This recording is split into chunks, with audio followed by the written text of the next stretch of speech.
chers lecteurs et chers consommateurs, aidez-nous et le réseau Plus que Pro à lutter contre ce cancer que constituent les pseudo-youtubeurs de l'intox et la désinformation qui n'ont d'ailleurs rien à vous apporter. À lutter également contre tant d'entreprises frauduleuses et tant d'imposteurs qui colmatent nos métiers de l'automobile après-vente. Parce que nous on ne triche pas de calomnie, on dit la vérité. Notre objectif, rétablir le climat de confiance au travers de nos documents vidéo qui permettent de structurer le principe de transparence qui nous est si cher. Faites-nous confiance, abonnez-vous et à tout de suite. Des Autotransact Talange, réseau Plus que Pro pour la défense du consommateur. Alors sur ce véhicule, on va faire la révision. Donc c'est un RAV4, un Toyota. Effectivement, on va remplacer aussi les plaquettes arrière. Écoutez juste le bruit, il suffit juste d'écouter. Alors je vais baisser le chauffage, le ventilateur. Je sais même pas comment on fait.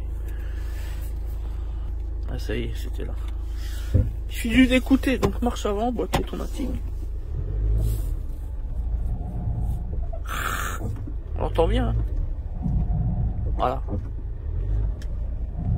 Donc ça c'est pas bon, c'est très dangereux, faut faire très attention. Et il faut pas rouler comme ça. Donc la dame, on lui a dit hein, au téléphone, je dis faut faire attention comme avec les freins, on parle d'éléments de sécurité et on peut pas trop jouer avec le feu. Donc c'est parti, nous allons réaliser l'entretien. Donc voilà, on vient de déposer l'étrier. Donc là-dessus, ce qui est intéressant, c'est que on peut rétracter le piston sans mal, puisque le mécanisme de frein à main est intégré directement, si je me trompe pas, voilà, ici, vous voyez le câble, à l'intérieur du disque, voilà.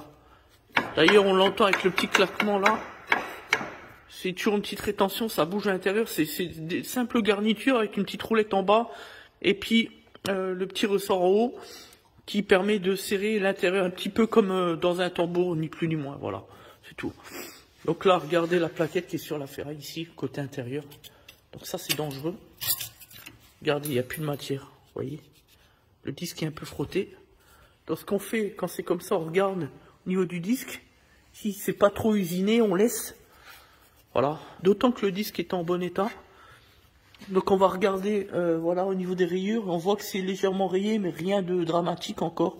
Ce qu'on va faire, on va poncer pour que la nouvelle plaquette ne soit pas impactée par les micro-rayures, une usure irrégulière, tout simplement, voilà. Donc là, on voit au toucher que c'est léger, donc on va juste mettre un coup de toile, et puis c'est reparti pour un tour. Donc ça, on le fait évidemment avec de l'expérience, parce qu'on rappelle quand même qu'on est sur des éléments de sécurité et qu'on ne joue pas avec la sécurité du consommateur, du client, d'accord? Faut pas l'oublier. Donc quand on est particulier, quand on bricole le dimanche, chez soi, s'abstenir. Hein. Voilà, au moindre doute, on remplace, terminé. On ne discute pas là-dessus et surtout, on réfléchit pas avec son portefeuille. Voilà, donc là, on va remplacer les plaquettes. Pour ça, rien d'extraordinaire. Hein. Hop. On peut effectivement voir la différence entre celle qui est au bout et celle qui est en bon état. Enfin, en bon état, je me comprends. Voilà. De l'autre côté, on a un peu plus de marge. Hein, on peut le voir, ça va. Il y a toujours des différences d'un côté à l'autre. Alors, on fait attention. Pour la petite anecdote, il n'y a pas longtemps, on a géré un dossier défense du consommateur avec un client qui avait un Nissan Qashqai et qui avait acheté un véhicule dans un faux concessionnaire Nissan en Belgique, à 400 km d'ici, près du nord, près de Dunkerque, en Belgique. Et en fait, le véhicule était stocké, parqué sur le parking de l'établissement et pendant plus de 6 mois. Et la cliente qui a donc fait reprendre son véhicule, c'est-à-dire l'ancien propriétaire finalement, eh bien, elle déjà, c'était une dame, une petite vieille qui finalement qui roulait pas beaucoup.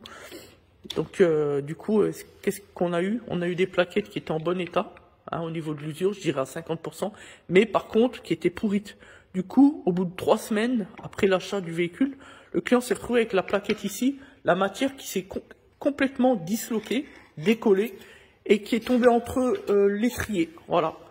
Donc ça risque pas d'arriver sur celui-ci, puisque l'étrier est bien gardé, mais sur les Nissan Qashqai, ils avaient un espace qui permet tout simplement à la partie dure de la plaquette, hein, juste la partie dure, de glisser entre l'étrier, puis finalement entre le support, je vais dire, et le disque.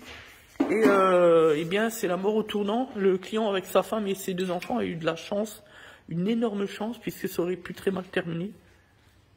Puisqu'on a retrouvé tout simplement un piston d'étrier qui était à la limite de sortir de son logement, avec les conséquences que l'on peut imaginer, évidemment, forcément.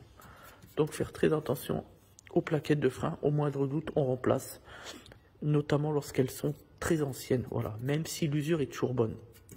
En tout cas, quand on vend un véhicule, qu'on est professionnel de l'automobile, c'est la base, c'est le minimum, on parle quand même d'éléments de sécurité.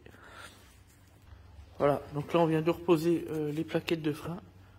Voilà, donc nous on travaille avec Bosch, et il faut que les gens comprennent que la marque, ça n'a pas réellement d'importance.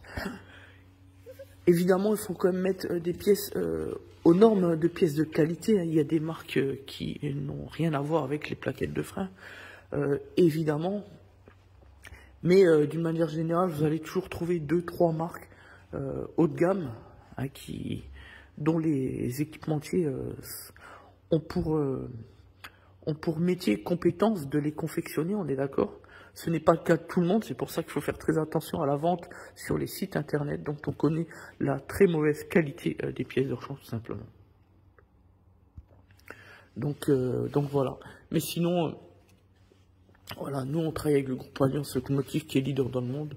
Donc maintenant, on peut tout simplement leader dans le monde dans les pièces de rechange. Voilà. Alors maintenant, on repose l'étrier tout simplement. Après avoir rétracté le piston, maintenant on va remettre les 2 vis. Voilà. Rien d'extraordinaire. Voilà. Et on fait la même chose de l'autre côté. Vous voyez, il n'y a rien d'extraordinaire. Alors évidemment, on dégraisse bien, etc. Au niveau des logements, tout ça. On fait les choses dans les règles, évidemment. Voilà. Merci à tous. C'était donc Des Auto Transact Talange Réseau, plus que pro, pour la défense du consommateur.